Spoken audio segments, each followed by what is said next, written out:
sneak peek of what you will expect and the larger themes and some background details. All right, so what is Mank? Well, essentially, it's Fincher doing a film not on Citizen Kane per se, but kind of mythology of Citizen Kane. And it's pretty unusual because you would think as a director he would be focused on Orson Welles, and he's a major character, but the focus is on the writer Herman Mankiewicz. And basically, what he's doing is building off of a conjecture, and it is a conjecture, we don't really know for sure, by Pauline Kael, a prominent film critic in the 1970s, who made the argument that essentially Citizen Kane was not really Wells's work, but Mankiewicz's. And what he did is he had his father, who was a prominent journalist.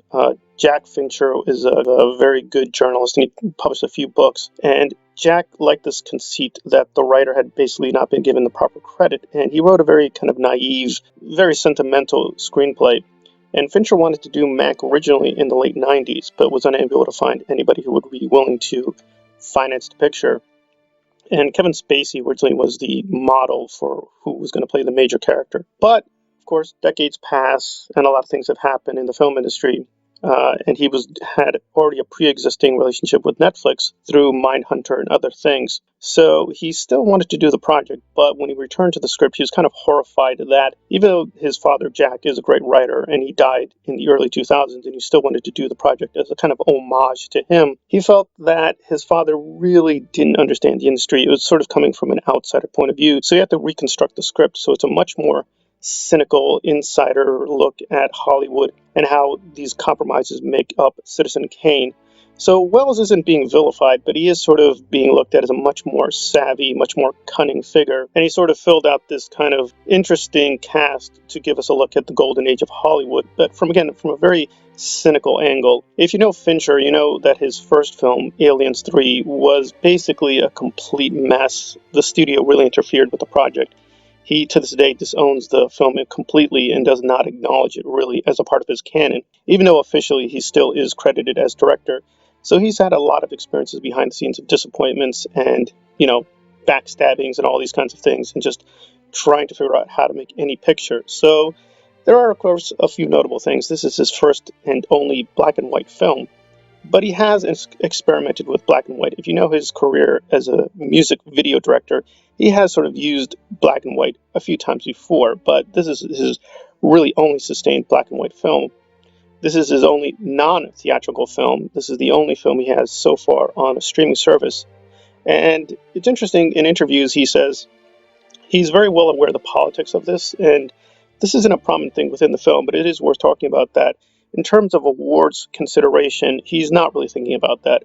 Now, I myself predict it will get quite a few awards, but the Academy has very weird rules about what has to be done to be considered to be awards worthy. And Mank may not fit because, again, unlike Roma and some of the other films that Netflix has bought and contracted, as well as The Irishman, those had sort of a very generous time in the theaters, despite a lot of opposition. But obviously, due to the crisis, they can't really replicate that with Mank, so it's unclear it will be able to be eligible. But I think it's going to get quite a few awards. And that ties into the bigger themes that he's concentrating on, which is the kind of machinery of Hollywood versus how is a creative product made in the marketplace. And he also layers the narrative with some additional things. Again, remember, this is a mythology, this is a fantasy, so we have to be careful he's exaggerating, but Mankiewicz did have a huge alcohol problem, and so he's sort of using that to sort of focus us on that, yes, Mankiewicz is sort of a victim of Hollywood, but he himself victimized himself, and he has Gary Oldman as the title character.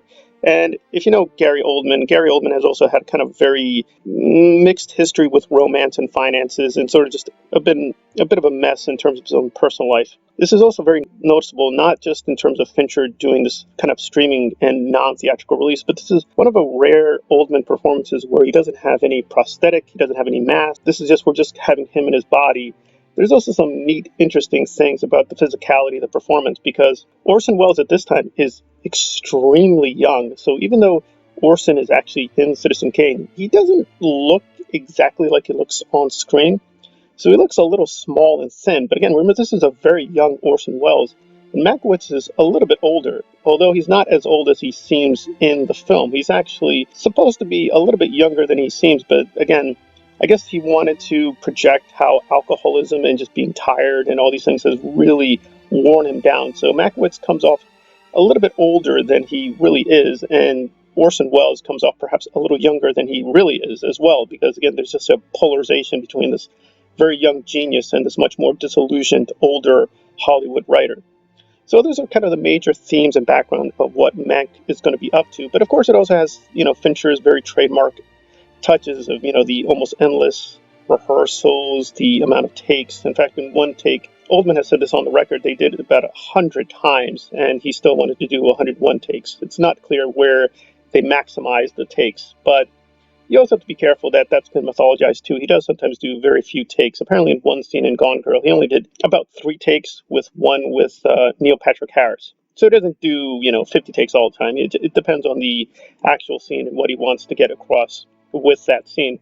So it's going to be interesting to figure out where this should fit in his canon, because it is the only non-theatrical release, and it has been a while. It's been technically 6 years since Gone Girl. And this is a very, very different subject, although there is kind of overlap that both are kind of very ironic, postmodern. There's a lot of satire in both, but they're very dramatically different in terms of subject matter, as well as point of view. This is one of the very few Fincher films that only focuses on one character. He usually goes for a kind of duality or companions or pairings. So this is a very interesting and exceptional film on many regards. So I'll be doing obviously a review of Mank first, but this is some interesting background.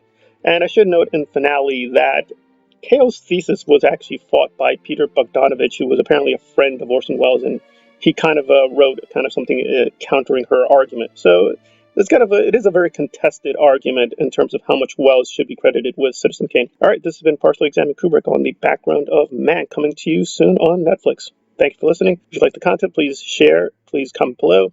Thanks again.